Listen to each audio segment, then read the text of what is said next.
오늘의 진단 종목은 에스모입니다. 자, 영상 시작하기 전에 좋아요와 구독, 알람 설정까지 부탁드리도록 하겠습니다. 자, 그럼 바로 시작해 보도록 하죠. 첫 번째로 전환사채 발행으로 인한 오보행 이슈 때문에 관련 주가에 악재로 작용을 해준 모습이었고, 두 번째로는 최대 주주인 루트원 투자조합이 해산을 하게 되면서 최대 주주가 변경이 됐는데, 변경 후에 최대 주주가 누구인지 확인 중이고 파악되는 대로 다시 재공지하겠다, 이런 식으로 이제 공시를 내면서 더 혼란이 극에 달았죠. 8월 중순경이었죠. 한 6,000원에서 7,000원 정도 사이에 개인 투자자들에게 무차별적으로 이 종목 뭐 만원 얼마 간다, 이런 식으로 이제 매수 권유 문자가 왔어요. 그리고 또 실제로 거래량을 보고 또 이야기를 들어보면은 실제로 매수하신 분들도 꽤 많이 계시고요. 결국에는 이제 주식수가 늘어나게 되고 매도 물량이 많이 나올 가능성이 높아졌기 때문에 이것이 이제 주가 하락의 원인이 돼서 급락이 나오게 된 것이죠. 결국은 얼마나 단기간에 하락격을 메꾸느냐가 관건이 될 것으로 보입니다. 그래서 1차 목표가는 첫 번째 하락갭의 하단 부근인 3,000원 내외를 목표가로 잡고 대응을 하시면 될 것 같고, 1차 목표가인 3,000원을 강하게 돌파해서 올라간다고 하면은 하락갭의 상단 부근인 4,000원 부근을 2차 목표가로 잡고선 대응하시면 될 것 같습니다. 자, 일단 차트를 좀 크게 해서 살펴보면은 요번에 이제 하한가로 급락이 나오면서 마지막 저점을 지지를 했던 1,420원 같은 경우는 2017년에 넥센테크에서 에스모로 사명이 변경되면서 관련 모멘텀으로 급등이 나오기 직전에 저항선으로 작용을 했던 자리이기 때문에 이번에는 요번에 급락을 하면서 지지선으로 작용을 했습니다. 자, 그리고 좀 크게 해서 살펴본다고 하면은 1320원을 찍었던 이날 굉장히 큰 거래량이 나왔죠. 거의 역사에 남을 정도의 대량의 거래량이 나왔기 때문에 1320원은 강력한 지지선으로 작용을 할 겁니다. 그렇기 때문에 만약에 가격이 1320원 아래로 빠진다고 하면은 그때는 무조건 손절 처리를 하셔야 됩니다.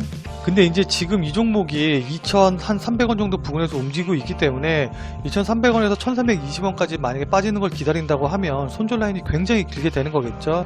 자, 그렇기 때문에 나는 손절 라인을 좀 더 타이트하게 잡고 싶다 하시는 분들 같은 경우에는 대량의 거래량이 터지면서 반등이 나온 지난 10월 2일에 고점인 2,395원과 저점인 1,320원의 절반 정도 되는 가격인 1,860원을 손절 라인으로 잡고선 대응을 해주시면 될 것 같아요. 다만 이 종목 같은 경우에는 워낙 거래량이 많고 변동폭이 굉장히 커져 있는 상태이기 때문에 손절을 조금 더 여유있게 두고 싶다 하시는 분들 같은 경우에는 10월 2일에 고점과 저점의 3분의 1이 되는 지점의 가격인 1680원을 2차 손절 가격으로 잡고서는 대응을 해주시면 될 것 같습니다. 10월 2일날 반등이 나올 때 마찬가지로 첫 분봉에서도 1680원 정도 부근을 저점으로 지지를 하고 그 이후에 추가적으로 반등이 나오는 흐름을 보였기 때문에 만약에 1680원을 깨고 내려간다고 하면은 추가적으로 더 빠지면서 조정을 받을 가능성이 높아요. 또한 이 종목을 보유하고 있지 않으셔서 신규로 좀 대응을 하고 싶다 하시는 분들 같은 경우에는 워낙 변동성이 크고 아까도 말씀드렸다시피 손절 라인을 좀 길게 잡아야 되기 때문에 신규 매수는 자제하시는 게 좋습니다.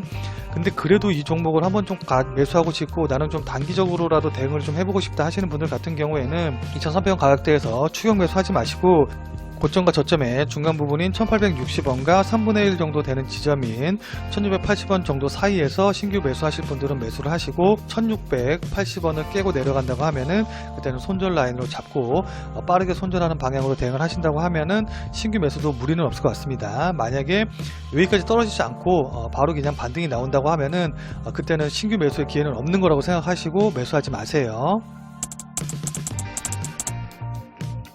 자, 일단 제가 초반에 얼마나 단기간에 하락갭을 메꾸느냐가 관건이라고 말씀을 드렸는데, 아까 말씀드린 그 자율주행 모멘텀 가지고는 솔직히 말씀드려서 단기간에 4,000원까지 반등이 나올 수 있는 모멘텀은 아니에요. 자, 그런데 단기간에 반등이 나올 수 있는 시나리오가 하나가 있습니다. 최대주주 변경에 관한 뭐 M&A 같은 이슈가 나온다고 하면은 호재로 작용을 해서 단기간에 충분히 반등이 나올 수 있습니다. 그리고 또 그럴 가능성이 지금 굉장히 높은 상황이고요.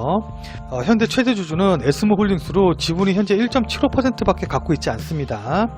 뭐 지금 이 정도 지분이면 거의 주인이 없는 상태랑 마찬가지라고 보면 되는데, 또한 최대 주주였던 루트원 투자조합의 물량이 전부 다 나왔기 때문에 루트원 투자조합 물량에 대한 부담감은 많이 덜어진 상태예요.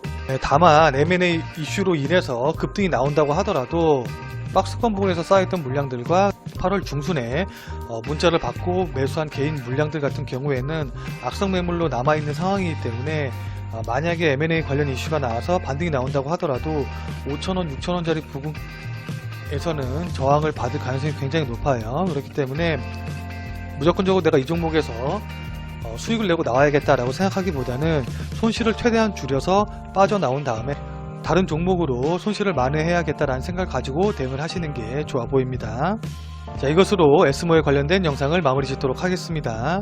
궁금하신 사항 있으시면 아래에 댓글 남겨주시고요. 왼쪽에 구독하기 버튼 누르셔서 빠르게 다음에 올라온 영상 확인하시고요. 그리고 오른쪽에 다른 종목들 영상도 확인하셔서 투자의 아이디어로 삼으시길 바라겠습니다. 오늘도 끝까지 시청해주신 여러분 대단히 감사합니다. 다음에 또 봬요.